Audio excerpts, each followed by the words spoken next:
વિદ્યાર્થીઓનો સમસ્ત ભુવા પરિવાર આ અમરેલી જિલ્લાના કાર્યક્રમની અંદર પરિવારના મંચ ઉપરથી મંચસ્થ મહાનુભાવોના વરદ હસ્તે એમના સન્માન થઈ રહ્યા છે। ત્યારે આ જે વિદ્યાર્થીઓ છે એ આવતીકાલના આપણા ભાવિ નાગરિકો છે। એ દેશ માટે તો પોતાનું યોગદાન આપવાના છે, સાથે સાથે પરિવારને પણ ખૂબ જ ઉપયોગી થાય અને વિવિધ ક્ષેત્રોની અંદર ખૂબ જ સફળ થાય એવું સમસ્ત ભુવા પરિવાર વતી આ તમામ કોઈ આઈએએસ આઈપીએસ બને અને પરિવારનું નામ રોશન કરે, કોઈ સારા સાયન્ટિસ્ટ બને એવી ખૂબ ખૂબ આપણે શુભેચ્છાઓ પાઠવીએ, ધન્યવાદ પાઠવીએ।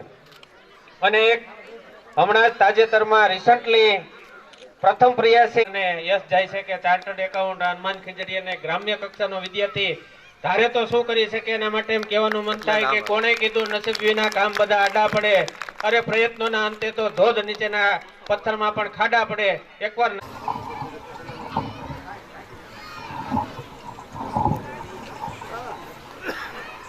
આજે વતનના આંગણે પાંચમું આપણા પરિવારનું જે સ્નેહ મિલન છે એમાં જોઈન્ટ થઈ શકું એનું મને ખૂબ આનંદ છે અને એની અંદર થોડી સેવા કરવાનો પણ મોકો મળ્યો એનો વિશેષ આનંદ છે।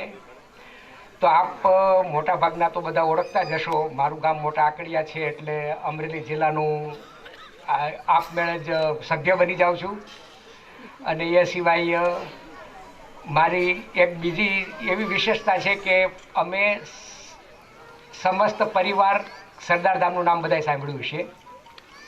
તો સરદારધામની પ્રવૃત્તિથી આજે પાટીદારની અંદર અમે ઘણું સારું કામ, આમ તો મારે ના કહેવું જોઈએ સારું કામ કરી રહ્યા છીએ, કારણ કે જે બધા જોતા હોય એ કહે, ખાસ કરીને મને મુકેશભાઈ મળતા હોય છે ત્યારે એ કહેતા હોય છે કે તમે કહેતા નથી ને જે કરો છો એ કે જે સમજી ન શકાય એટલું કામ છે એમ।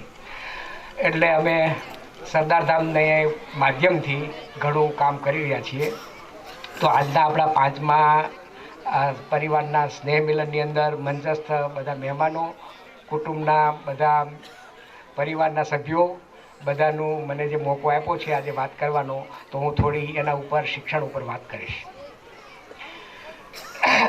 આપણા અમરેલી જિલ્લાની એક વિશેષતા છે, તમને કદાચ બધાને નહીં ખબર હોય, કે ભણવાની અંદર આખા ગુજરાતમાં ટોપ ઉપર છે। આ કદાચ તમને નહીં ખબર હોય એટલા માટે કે અમે અમદાવાદની અંદર ઘણી હોસ્ટેલ્સ ચલાવીએ છીએ, ઘણા યુપીએસસી અને જીપીએસસીના ક્લાસીસ એટલે કે સિવિલ સર્વિસીસ કેન્દ્રો ચલાવીએ છીએ, દિલ્હીમાં, બરોડામાં, રાજકોટ, અમદાવાદમાં બી, સુરતમાં। અમે જોયું છે કે અમે એક્ઝામ લઈને જ ખાલી એડમિશન આપીએ છીએ અને એક્ઝામની અંદર જે મેરિટ લિસ્ટમાં આવે એને જ એડમિશન આપીએ છીએ। એવી જ રીતે હોસ્ટેલમાં પણ અત્યાર સુધી એક ટ્રસ્ટીથી એક ભલામણ ચલાવતા હતા, પણ આજ ગયા વર્ષે એટલે કે 2024ની જે ભરતી થઈ એમાં એ પણ બંધ કરી દીધું છે। હવે ફક્ત મેરિટ ઉપર જ એડમિશન આપવામાં આવે છે। આ એડમિશનની અંદર મારે બહુ ગૌરવ સાથે કહેવું જોઈએ કે 65% વિદ્યાર્થીઓ એકલા અમરેલી જિલ્લાના છે। અને આ બાબતે મધ્ય ગુજરાતે ઘણો વિરોધ પણ કર્યો હતો અને અનામત પણ માગ્યું હતું કે સરદારધામની અંદર મધ્ય ગુજરાત એટલે કે આણંદ, મહેસાણા, ખેડા, અમદાવાદ આ જિલ્લાઓનું યોગદાન 20% જેટલું છે દાનમાં। તો એમનું એવું કહેવાનું હતું કે 20% વિદ્યાર્થીઓની અમને અનામત જોઈએ। અમરેલીનું દુઃખ સાથે મારે કહેવું પડે કે ખાલી 2%થી વધારે દાન નથી સરદારધામમાં। એનું કારણ પણ છે કે અમરેલીમાં હજી સરદારધામ એટલું એક્ટિવ નથી અને એક્ટિવ થશે પછી જરૂર મળશે। અને મોટા સૌથી મોટા દાતાઓ આપણે અહીંના જ છે, પણ આપણે વધારે ભાવનગરની નજીક છે એટલે થોડું એને આપણે એ રીતનું ગણીએ છીએ। દાખલા તરીકે ગોવિંદભાઈ ધોળકિયા છે, સૌજીભાઈ ધોળકિયા છે, એ બધા અમારે મોટા દાતા છે કે જે 11 કરોડના કે 7 કરોડના દાતા છે।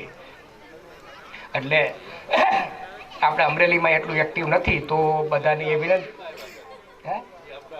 હા, એ અમરેલીમાં છે એટલે તો કહું છું, પણ અમારે ત્યાં સરદારધામમાં એ લોકોને ભાવનગરમાં ગણવામાં આવે છે, કારણ કે ગોહિલવાડના નજીકમાં એ લોકો છે એટલે એ રીતે ગણવામાં આવે છે। એટલે અમારે ઘણી વાર કહેવું પડે છે કે અમારા અમરેલીના જ છે, અને એ પાછા શું સુરત પહેલેથી વસા છે એટલે સુરતનું દાન બધાને ખબર છે કે કર્ણની ભૂમિ છે. સુરતમાં જઈને તમે ખાલી દાન માટે ટેક નાખો એટલે માંગ્યા હોય એની કરતાં ઘણા વધારે મળે. એવી અમને એક અનુભવ પણ થયો કે સુરતની અંદર સરદાર ધામે યુનિવર્સિટી બનાવવા માટેનું સપનું છે કે સરદાર ધામ આટલું સારું સિવિલ સર્વિસ અને હોસ્ટેલનું કામ તો કરે છે, તો આપણે એક યુનિવર્સિટી પણ બનાવીએ.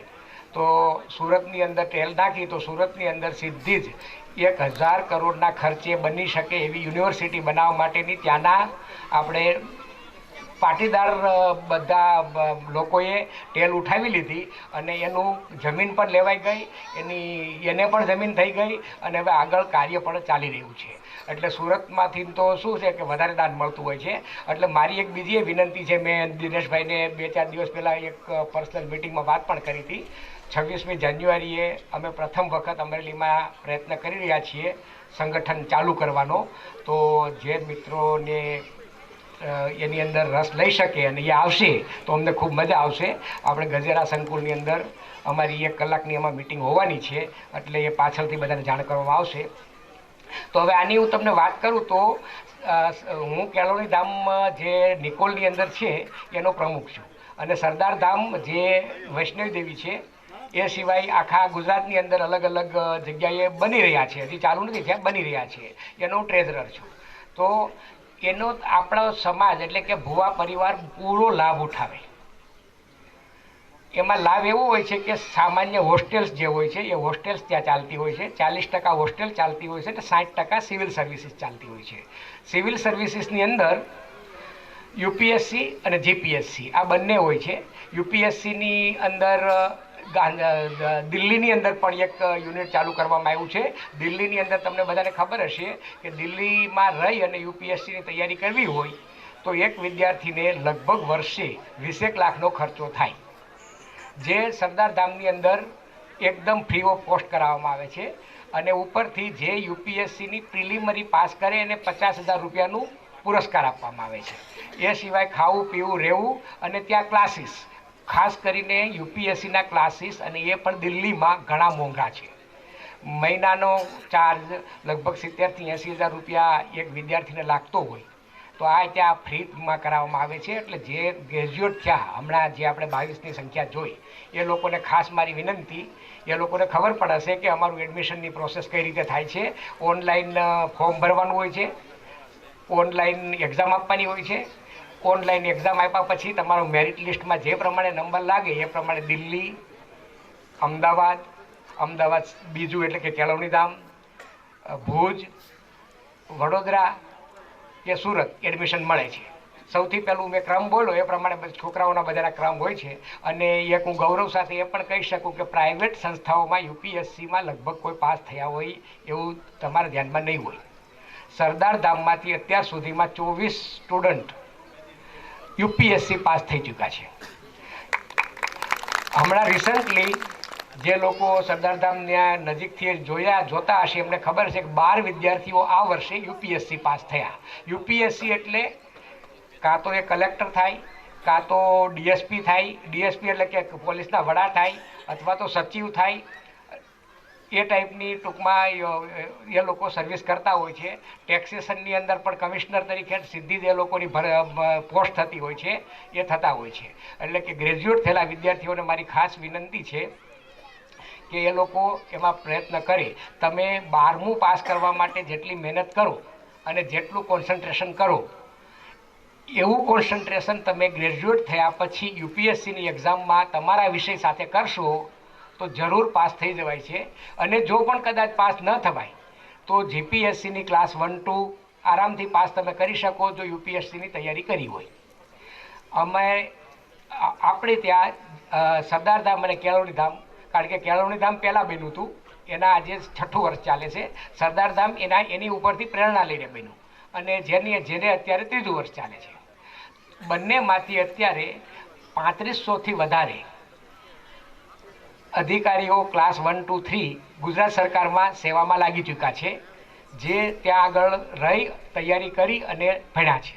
એટલે બધા જ એનો પૂરો લાભ ઉઠાવો, સિવિલ સર્વિસીસનો પૂરો લાભ ઉઠાવો, સામાન્ય હોસ્ટેલ્સનો પણ પૂરો લાભ ઉઠાવી અને આગળ ગુજરાતના કોઈ પણ જિલ્લામાં ભણી શકો. હજુ રાજકોટ અને સુરત અને મહેસાણા આ 3 જિલ્લાની અંદર ખાલી જમીનો લઈ આવી છે. હજી બિલ્ડિંગો બનવાના ચાલુ નથી થયા, એટલે ત્યાં હજી બીજા 3 વર્ષ લાગશે. પણ વડોદરા અને અમદાવાદ આ 2 જગ્યાએ ચાલુ થઈ ગયા છે. ભાવનગરમાં પણ 1 વર્ષમાં ચાલુ થઈ જશે. એટલે બધા પૂરો લાભ ઉઠાવો એવી મારી બધાની ખૂબ લાગણી છે અને બધાને શુભેચ્છા. અને અમરેલી જિલ્લાનું જે હું જોઈ રહ્યો છું રિઝલ્ટ એટલે કે અમારી પાસે જે રિઝલ્ટ આવતું હોય છે એમાં 65% જો આપણા વિદ્યાર્થીઓ લઈ જતા હોય તો એનું પણ હું બહુ ગૌરવ સાથે ત્યાં આગળ પ્રતિનિધિત્વ કરું છું. આભાર. ખૂબ ખૂબ આભાર.